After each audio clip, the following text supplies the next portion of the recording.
তুমি হাত ছাড়ো দিন। তোমার এই আল্লে খাতে আমার ভালো লাগে না। তুমি তোমার টাকা তোমার ছেলে নিয়ে থাকো গে, আমার কথার তো কোনো মূল্য নেই। আমি চল। আশিক, তোর কি হয়েছেটা কি একটু খুলে বল দিনি। আর ভাল লাগে না বুঝলি।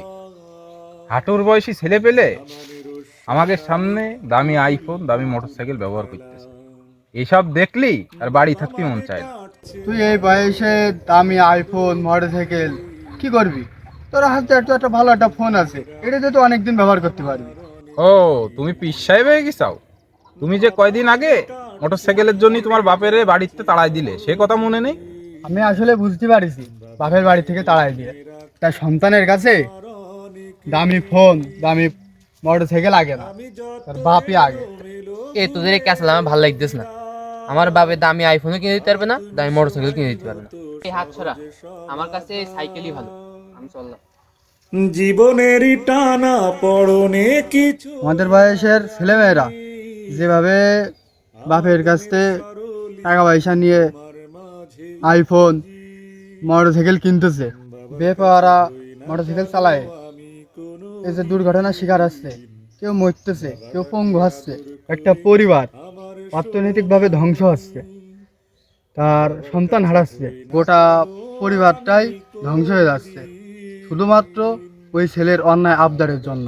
তাহলে তুই কি বলতে চাচ্ছিস, মোটরসাইকেল আইফোন এগুলো কেউ কিনবে না? যাদের সামর্থ্য আছে তারা কিনবে, কিন্তু বাপের বাড়ি যে অন্যায় জোর জবরদস্তি করে, এগুলো তো ঠিক না। বুঝতেই পারিস, তুইও বুড়ো হয়ে গেছিস, তুইও আর কিছু বুঝতেছিস না। তুই থাক, আমি চললাম। বাবা মানে অনেক পাওয়া।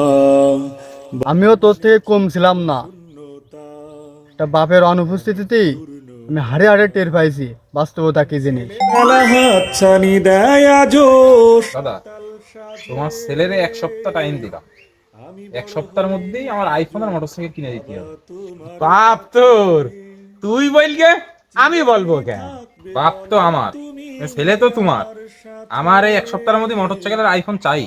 মাথা গরম করিস নে, তোর তো বলিসি সময় মতো সব দেয়া হবে। দাদা, আমি বুঝতে পারিছি ইহ জন্মেও তোমাদের সময় হবে না। তুই যে দাবি করিসিস ও কি সাইড দেখানি ব্যাপার? এক গাদা টাকা লাগবে তো জোগাড় করতে সময় লাগবে না? তোর বাপ কি অবৈধ টাকা ইনকাম করে? তুমি যেরকম হয়েছাও তোমার ছেলেও ঠিক সেরকম হয়েছে। তোমরা কেউ আমার মতো হওনি। তোমার মতো দাদা আর তোমার ছেলের মতো বাপ যার কপালে জুটেছে, তার কপালে আইফোনও নেই, মোটরসাইকেলও নেই। ঠিক আছে, তোমাদের টাকা তোমরা জমায় রাখবা না কি করবা তোমাদের বিষয়।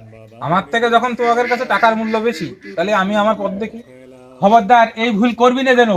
আমি তোর বাপের দেখতেছি, আর আমি যতটুকু পারি চেষ্টা করব।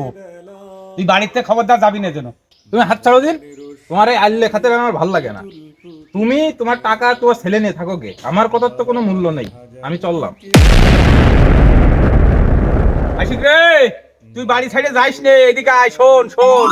তোরে ডাকলাম এই জন্যই, আমি পরবর্তী 10-12 দিন বাড়ি থাকবো না। এখন বাড়ির লোক বুঝবেও না যে আমি কোথায় আছি। আমার মোটরসাইকেল ফোন লাগবেই। এখন তুই আমার পরামর্শ দে, এই 10-12 দিন আমি কোন জায়গায় থাকবো, কি করবো, তুই একটু যুক্তি দিলেই হচ্ছে। এ পরামর্শ আমি তো দিতে পারবার না, তুই রোহানের কাছে যা, দেখ রোহান কি বলে। রোহানের তো আমি ডাকিছি, ও আসতেছে। এখন তুই কি বলতেছিস সেটা বল। আমার মনে হয় আশিক তুই অতিরিক্ত করতেছিস, তোর বাপের উপরে এত প্রেশার দেওয়া তো ঠিক আসছে না। কি রে, আবার ডাকলি কেন? এই 10-12 দিন আমার কোনো জায়গায় লুকিয়ে রাখতে পারবি? তোর 10-12 দিন কোন জায়গায় লুকা রাখবো আমি? তুই চল কোনো তোর আত্মীয় স্বজনের বাড়িতে ঘুরে আসি। সালাম আলাইকুম। ওয়ালাইকুম আসসালাম। কি আলোচনা আছে? দাদা, আশিক যা শুরু করেছে তোর বাপ দাদার সাথে, তা অন্য আর পারা যাচ্ছে না। ওর একটু বুঝন দিনি, আমরা তোর বুঝতে পারছি না। আমিও তো শুনতেছি দীর্ঘদিন ধরে তুমি তোমার আব্বা তোমার দাদা এদের সাথে খুব খারাপ আচরণ করতেছ। যেই মা বাপ আমার সামান্য চাহিদা পূরণ করতে পারে না, তাদের সাথে ভালো ব্যবহার কি আর খারাপ ব্যবহার কি? দেখেছেন দাদা, ওর অবস্থাটুক দেখেন ওর। শোন আশিক, মাথা গরম করিস না। তুই একটা হাদিস শোন, রসুল সাল্লাহ সাল্লাম বলেছেন যে সন্তানের পিতামাতা জীবিত আছে আর ওই সন্তান যদি প্রতিদিন ঘুম থেকে উঠে আগে ওই পিতামাতার দিকে নেক নজরে তাকায়, তাদের খোঁজ খবর নেই, সৎ ব্যবহার করে, তাহলে ওই সন্তানের জন্য মহান রব্বুল আলামিন বেহেশতের দুটো দরজা খুলে দিয়ে রাখে। আবার যদি কোনো সন্তানের পিতা মাতার একজন জীবিত থাকে এবং তার খোঁজ খবরও ঠিক ওইভাবেই নেই, তাহলে আল্লাহ রাব্বুল আলামিন বেহেশতের একটা দরজা খুলে দিয়ে রাখে। আবার কোনো সন্তান যদি তার পিতামাতার মনে কষ্ট দেয়, দুঃখ দেয়, যন্ত্রণা দেয়, তাহলে পিতামাতার মনে যতক্ষণ ওই দুঃখ, কষ্ট, যন্ত্রণা থাকবে ততক্ষণ ওই সন্তানের কোনো কল্যাণ হবে না। রাসূল সাল্লাল্লাহু আলাইহি সাল্লামের কাছে সাহাবীরা প্রশ্ন করলো, যদি ওই মা বাপ সন্তানের প্রতি অবিচার করে, জুলুম করে, তাহলে কি হবে? রাসূল সাল্লাল্লাহু আলাইহি সাল্লাম বললেন যে মা বাপ যদি সন্তানের পরে জুলুমও করে, তাহলেও ওই সন্তানকে মা বাপের উপরে সৎ ব্যবহার করতে হবে। কখনো মা বাপের উপরে কোনো রকম জুলুম, অত্যাচার, নির্যাতন করতে পারবে না। আর তুমি যেটা করতেছো, মোটরসাইকেল, আইফোন, তোমার বাপের সক্ষমতা আছে কেমন দেবার, এটা তো তোমার দেখতে হবে। তুমি যদি সেটা না দেখে অবিচার করো, জুলুম করো, তাহলে তোমার জুলুম হয়ে যাচ্ছে পিতামাতার উপরে। দাদা, আমি এই কথাটাই ওরে বুঝতে চাচ্ছি। আশিক, শোন, তুই চল, এখন আমার সাথে চল, আমার বাড়ি চল, তোর সাথে আমার কথা আছে।